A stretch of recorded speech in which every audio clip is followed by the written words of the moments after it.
afternoon, Golden Gales. My name is Jay So, and we're back at Studio Q to report on the news stories for this week.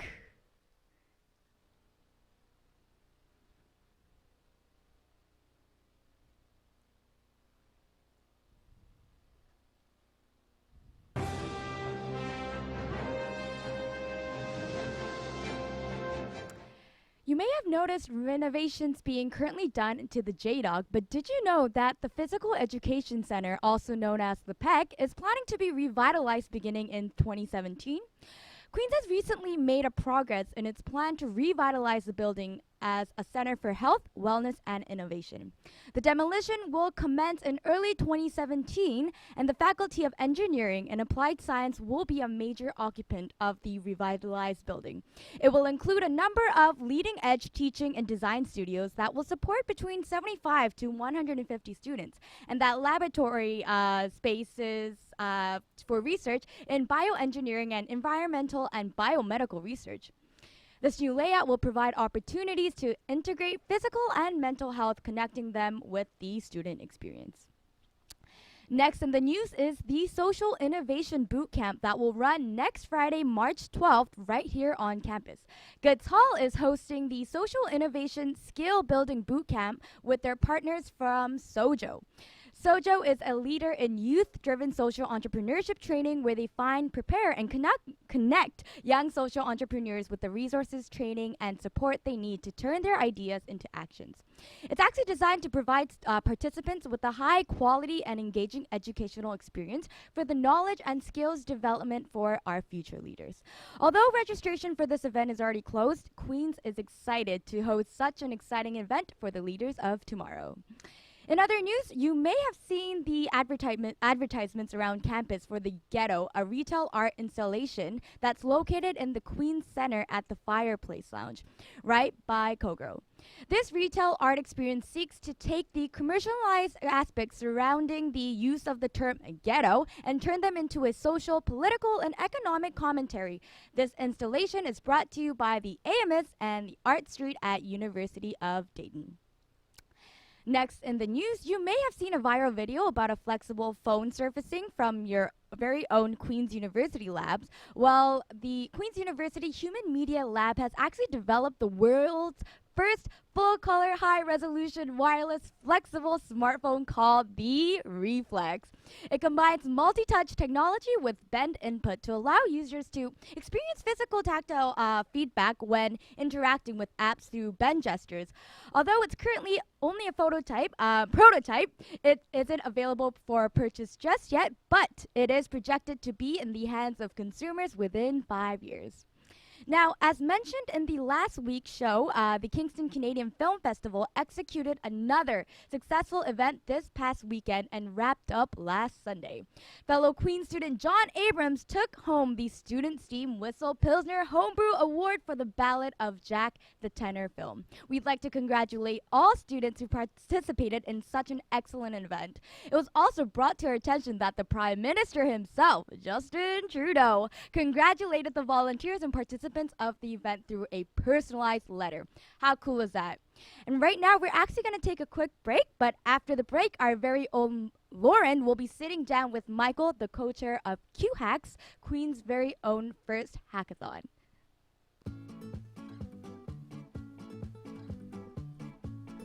So KSC Cares Week is a week-long campaign that focuses on self-care, self-love, and self-compassion within the Queen's student body.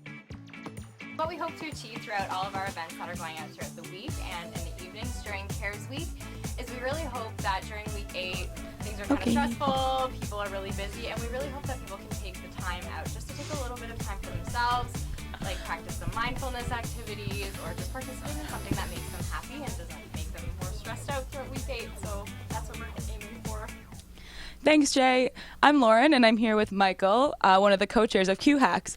So, Michael, what is a hackathon? So a hackathon is a 36-hour or 24-hour innovation, almost marathon event. So there's 200 people from 5 different schools attending this hackathon this weekend. And essentially its mission is to create, build, and share new and exciting ideas. And we do a lot of that here at Queen's, but we really want to sell this to every other university. We really want to see what they can come up with this weekend. Very cool. Can you describe the weekend and how it all works? Sure. So the event kicks off at 6 p.m. tonight, and it goes till about 2 or 3 p.m. on Sunday straight. So tonight we're having our opening ceremonies, and some title sponsors are giving some speeches. We have workshops starting at 1 a.m. this morning with a Queens company called Mosaic Labs doing presentations, as well as other very interesting ideas, introductions to languages like Ruby on Rails. We obviously provide breakfast, lunch, and dinner for all the delegates, and we have space in the ILC all weekend for these hackers to kind of create whatever they want to do. Wow, that's awesome. How many hackers do you have? So we have about 200, and this is out of a pool of about 15 or 1600 that actually did apply to become. There's no actual cost to come to these things, which is why we have such a great volume, and that makes the quality of applicant just so strong. Is it just for engineers and computing students? Not even slightly. I've got a whole bunch of friends in economics who are doing this thing. Lots of commerce people are doing it. There's some film and media people around. There's even a couple politics students who are really, really excited about this event. And the best part is you don't have to know how to code. You can be a volunteer. You can be someone who's really great at Photoshop to do this sort of thing. And what are you looking forward to most for the weekend? There's a 1 a.m. computing language workshop that I'm really excited to go to this weekend, and I'm really just excited to hang out with some really awesome people. Great. So lastly, why do you think hackathons are so important? In the Queen's context, it's because that we don't do a lot of the whole innovation thing, and we don't show it off enough, and I think this is really, really cool that we've taken the opportunity to kind of make something totally from scratch, pull it off, and show the Queen students, like, hey, you have 36 hours, you can really do a lot more than you really think you can, and people go, oh, it's a long development cycle. No, you can really do a lot in 36 hours, and that's why I think it's so cool, is to show people what you really can do. Thank you so much, Michael. So the conference starts today at 6 p.m. And everyone is invited to Grant Hall 11:30 a.m. on Sunday to check out the QHacks Expo, where that's the award ceremony for the participants.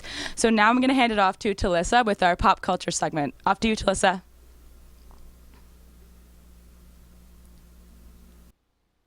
Thanks, Lauren. My name's Talissa, and today on Pop Culture, we are recapping the most jaw-dropping moments at the Oscars this year. After a full career of exceptional films and impeccable acting, Leonardo DiCaprio has finally won his Oscar for his performance in The Revenant. His gracious speech blew everyone away, dedicating his airtime to bringing attention to climate change and global warming. But even though this is a happy time for DiCaprio, the internet is in mourning as it says goodbye to beloved memes like this.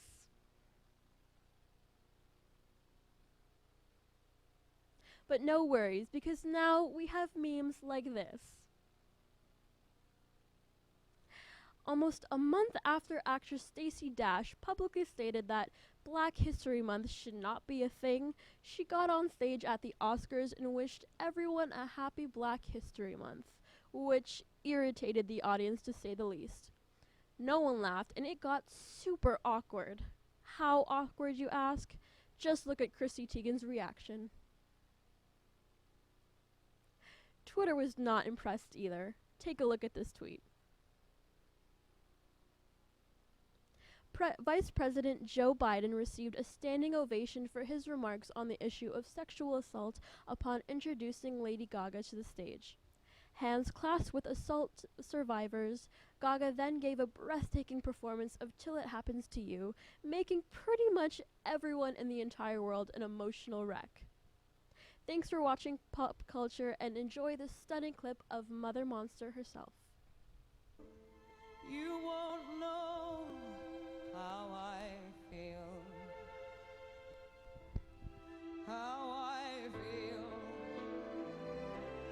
how I feel. Till it happens to you, you don't know. It won't be real. How could you know? No, it won't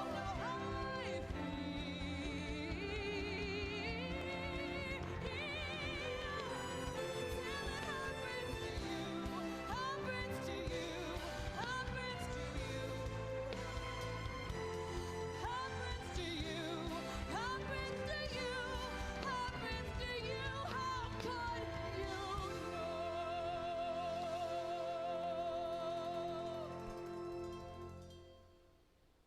how I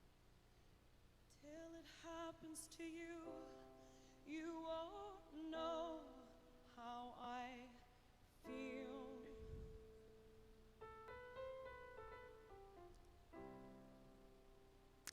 Well, that's all we have prepared for you for this week. For those of you that may be interested in joining Studio Q and being part of the family as a staff or a volunteer, we'd like to remind you that applications are actually live right now, and everyone is encouraged to submit them in by next Wednesday, March 9th. On behalf of the Studio Q team, we would just love to wish you a great weekend, and we just want to thank you for tuning in. My name is Jay So, queuing out.